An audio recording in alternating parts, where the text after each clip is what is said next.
மக்களை காப்போம் தமிழகத்தை மீட்போம் எழுச்சி பயணத்தில் மதுரை மாவட்டத்தில் மல்லிகைப்பூ வாசனை திரவியம் தயாரிக்கும் தொழிற்சாலை அமைக்கப்படும் என அதிமுக பொதுச் செயலாளர் புரட்சி தமிழர் எடப்பாடி கே பழனிசாமி உறுதியளித்துள்ளார்.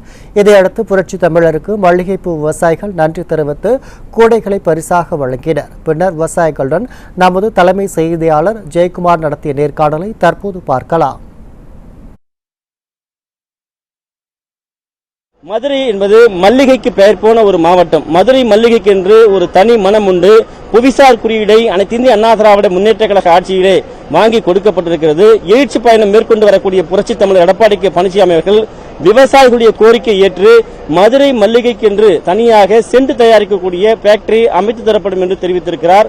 அந்த தொழிற்சாலை அமைக்கும் பட்சத்திலே பல்லாயிரக்கணக்கான விவசாயிகள் அதன் மூலமாக அதாவது தங்களுடைய விளைவிக்கக்கூடிய மல்லிகை பூவுக்கான கூடுதல் விலை அங்கீகாரம் கிடைக்கும், இளைஞர்களுக்கு வேலைவாய்ப்பு கிடைக்கும். அதற்கு நன்றி தெரிவிக்கும் விதமாக இங்கே மல்லிகையை விவசாயம் செய்யக்கூடிய விவசாயிகள் மல்லிகை கூடைகளோடு இன்றைக்கு அதிமுக பொதுச் செயலாளர் புரட்சி தமிழர் எடப்பாடி கே பழனிசாமி அவர்களுக்கு நன்றி தெரிவிக்கும் விதமாக மல்லிகை மலர்களோடு வந்திருக்கிறார்கள். ஐயா, நீங்க இந்த மல்லிகை மலரை கொடுத்து என்ன மாதிரி அவருக்கு நன்றி சொல்லுங்க? புவிசார் குறியீடு அமைச்சதற்காக அவருக்கு நன்றி தெரிவித்து மதுரை மல்லிகை விவசாயிகள் அவருக்கு நன்றி சொல்லி வாழ்த்து தெரிவிக்கப்படும். இந்த புவிசார் குறியீடு ஒரு விஷயம் இருக்கு, வேற எதுக்காக நன்றி சொல்ல வந்திருக்கு? செண்டு தொழிற்சாலை அமைத்து தருவோம் என்று உறுதியளித்து உள்ளார். அதற்காகத்தான் மதுரை மாவட்ட விவசாய சார்பாக அவருக்கு நன்றி தெரிவிக்கும் விதமாக வாழ்த்து தந்தது. விவசாயிகளுடைய பாதுகாவலராக இருக்கக்கூடிய அனைத்து இந்திய அண்ணா திராவிட முன்னேற்ற கழகத்துடைய பொதுச் செயலாளர் புரட்சி தமிழர் எடப்பாடி கே பழனிசாமி அவர்களுக்கு தெரியும் என்று விவசாயி நிகழ்ச்சியோடு தெரிவித்திருக்கிறார்.